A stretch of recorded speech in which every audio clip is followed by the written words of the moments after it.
Pour réussir une bonne installation, il faut que vous prépariez tout votre matériel avant de lancer le logiciel. Donc branchez les différents modules électriquement. Vous branchez votre boîtier maître. Sur le boîtier maître, vous allez brancher le câble USB que vous reliez au port USB de votre PC. Vous reliez le câble réseau boîtier maître sur le switch de votre installation réseau. À partir de ce moment-là, vous êtes prêt à faire l'installation sur le logiciel. Donc vous allez aller sur votre PC, vous allez lancer le logiciel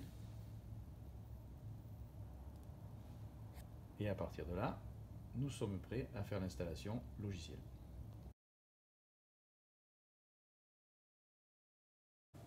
Nous allons réaliser une configuration avec l'appairage des différents modules.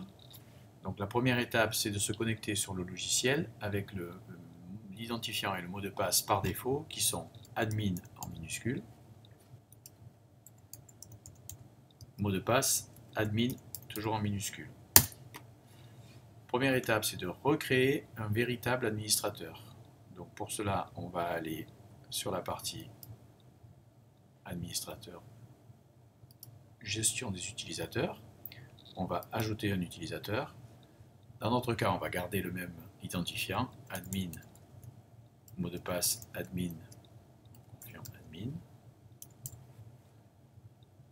Voilà, on a créé notre administrateur. Maintenant, le logiciel a un véritable utilisateur.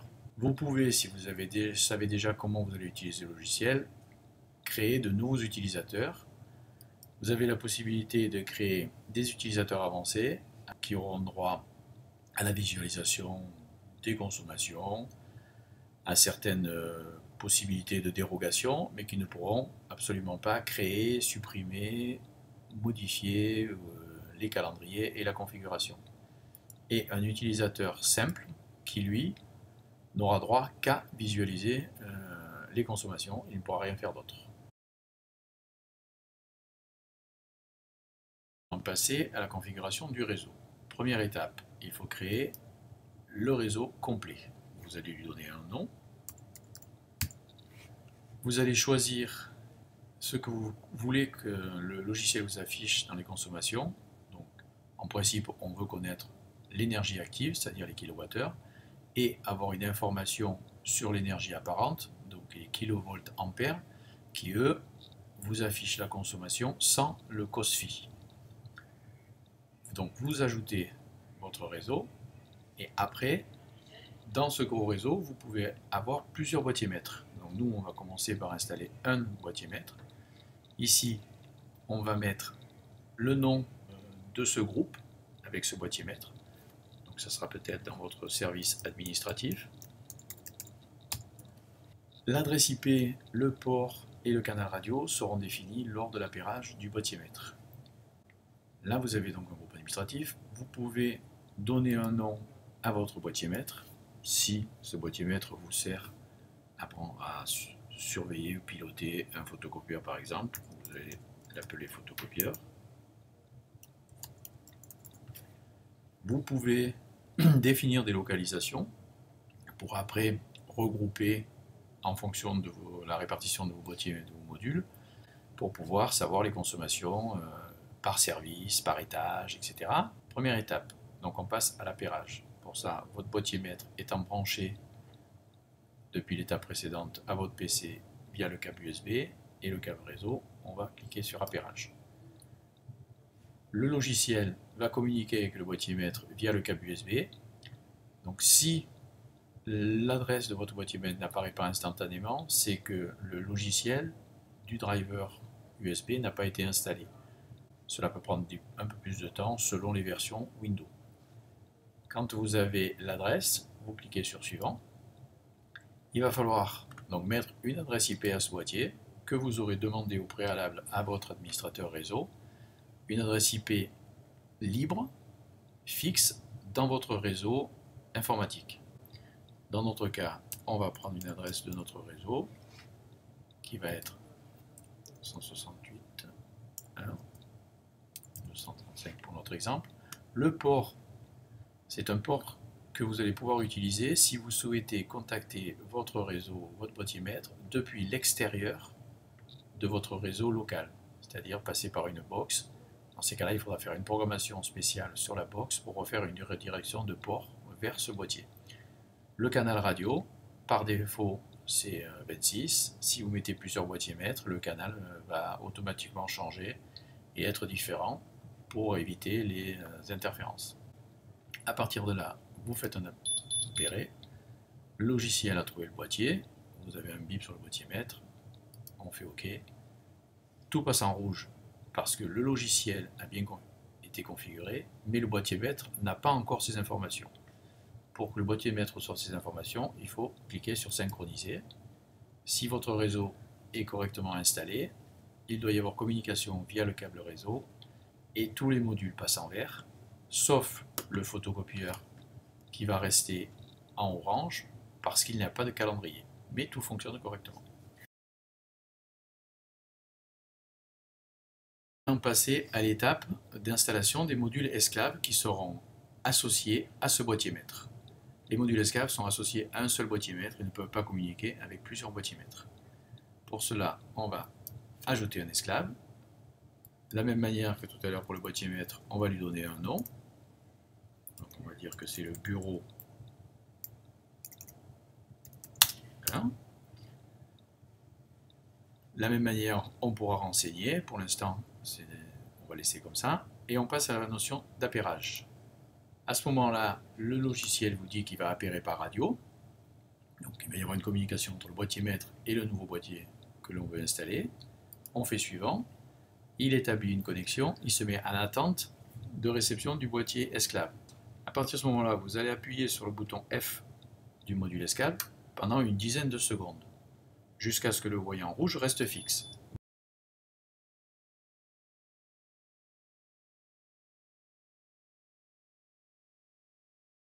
Le boîtier a communiqué son adresse MAC qui s'affiche, et à partir de ce moment-là, vous faites appairage.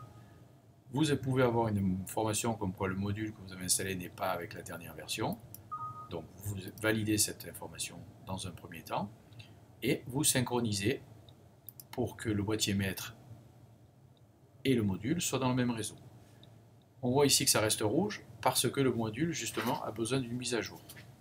Pour faire une mise à jour, vous cliquez bouton droit sur le module concerné, vous allez dans Propriétés et mise à jour du fichier, firmware, il vous donne la version, vous faites une mise à jour. Comme vous êtes en mode d'installation, que les appareils ne sont pas connectés sur vos modules, vous pouvez faire une mise à jour immédiate. Parce qu'à la fin de la mise à jour, le boîtier va s'arrêter et redémarrer. Si vous avez du matériel RR, il ne faut surtout pas le faire, il faut faire en différé. Et le boîtier ne se mettra à jour qu'à la première coupure planifiée dans les calendriers. On va donc faire la mise à jour de ce boîtier, qui prendra plus ou moins de temps en fonction de votre réseau.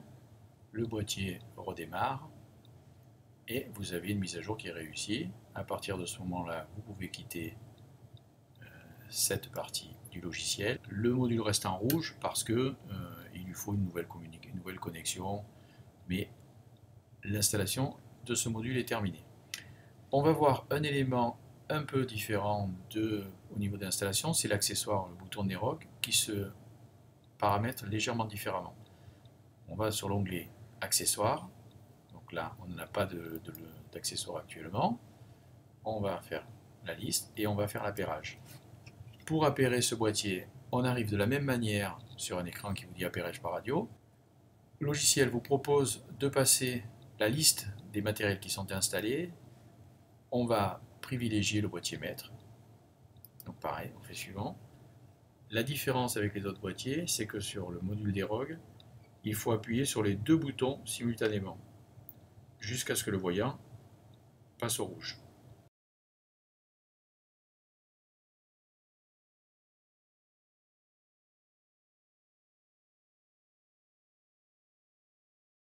Quand le voyant passe au rouge, de la même manière, vous recevez sur le logiciel la MAC adresse, vous appairez.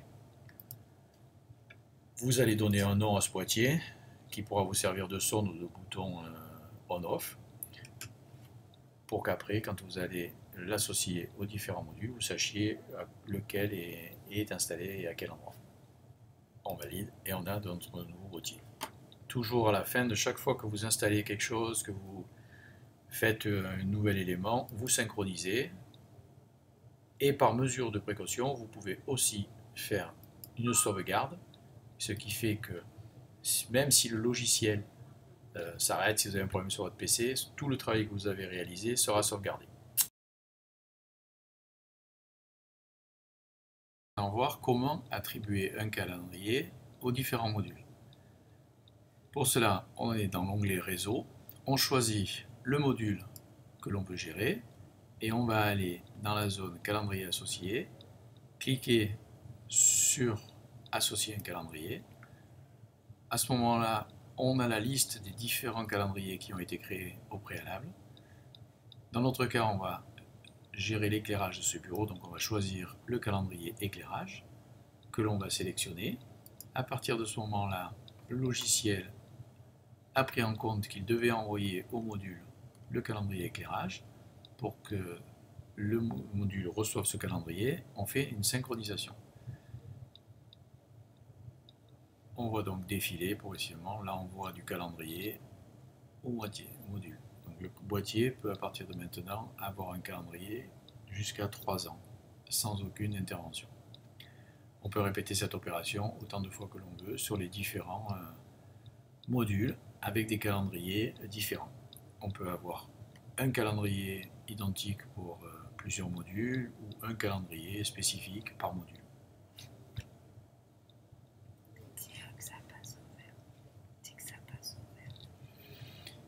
À partir du moment où votre calendrier est bien attribué au module, on voit ici que le module est passé en vert, ce qui veut dire qu'il a un calendrier et que ce calendrier est actif. Quand vous avez le module en orange, c'est que le module fonctionne, mais il n'est pas géré par un calendrier et il n'y a pas d'erreur, c'est un fonctionnement normal, simplement il n'a pas de calendrier.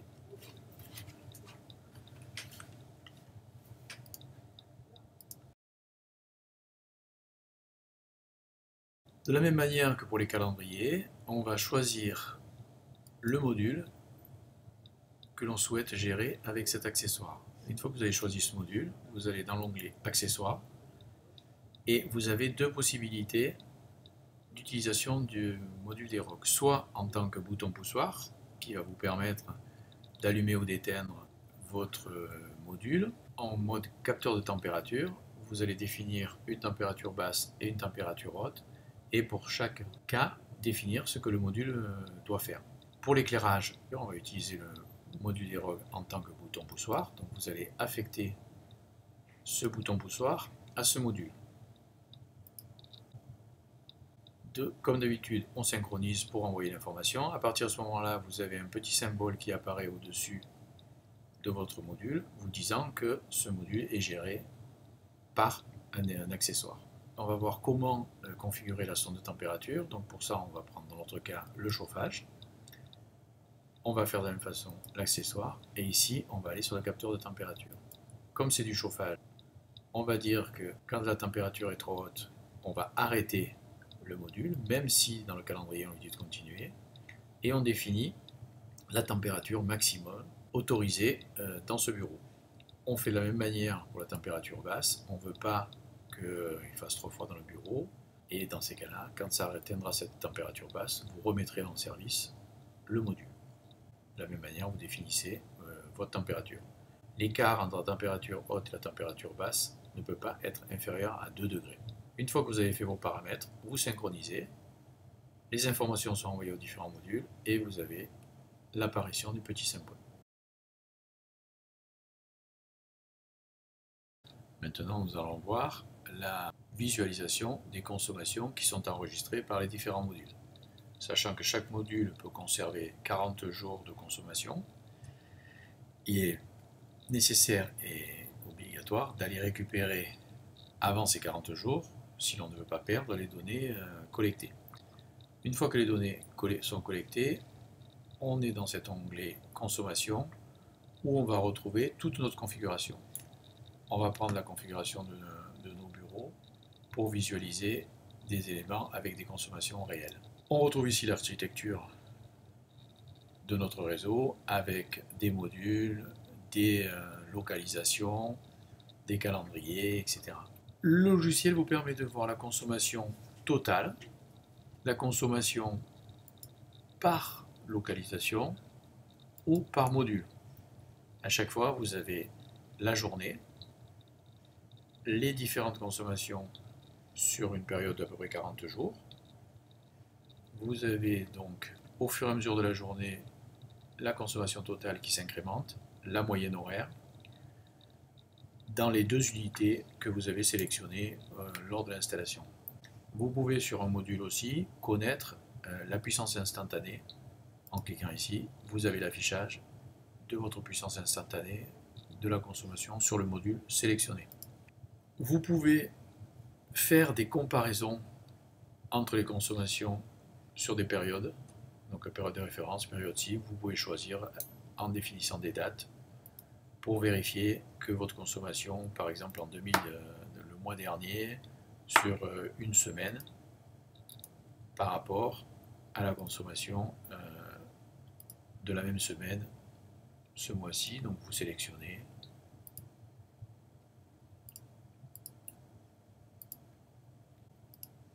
et vous lancez. Vous allez avoir un résultat, sachant que voilà, par exemple du 1er mai au 12 mai, la consommation a été sur l'agence de 71 000 et que la semaine dernière, elle n'a été que de 45 000. Donc vous avez quelques informations avec les économies réalisées. Vous pouvez faire ça sur différents modules. Si vous voulez collecter la consommation, vous vous positionnez sur un élément et vous avez ici la possibilité de collecter uniquement cet élément et vous pouvez faire ça sur n'importe quel module, à n'importe quel moment, et vous allez avoir la consommation jusqu'au dernier quart d'heure